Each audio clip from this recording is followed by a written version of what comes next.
আসসালামু আলাইকুম সবাইকে। আজকের ভিডিওটা হলো কিছুদিন আগে আমি একটা ভিডিও দিয়েছিলাম চিরতার উপকারিতা নিয়ে। তো সেই ভিডিওটা দেখার পর হাজারো মা বোনরা আমাকে প্রশ্ন করছিলেন যে আপু চিরতাটা আমরা কিভাবে খাবো, পানিতে সিদ্ধ করে খাবো, পানিতে ভিজিয়ে খাবো, কিভাবে খাবো আমরা এই চিরতা। প্রতিদিন রাতে ঘুমোতে যাওয়ার আগে আমরা কি করব, এরকম 3 থেকে 4টা চিরতার শেকড় নিব। এরকম 4টা শেকড় নিব আমরা, এরকম পরিষ্কার 1 গ্লাস পানিতে, হ্যাঁ পরিষ্কার 1 গ্লাস পানিতে এইভাবে করে আমরা ভেঙে দিয়ে দিব।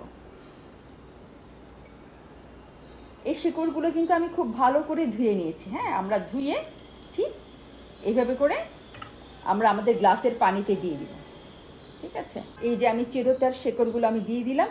সারা রাত এভাবে রেখে দিব একটা ঢাকনা দিয়ে।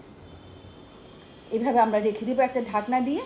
পরদিন সকালে যখন আমরা এই পানিটা নিব তখন কেমন কালার হয়ে যাবে, ঠিক এরকম একটা কালার আমরা পেয়ে যাব। ঠিক এরকম একটা কালার চলে আসবে।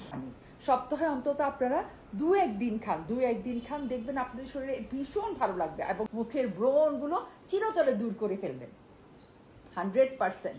ভীষণ তিতা এবং তিতার ফলটা কিন্তু ভীষণ মিঠা।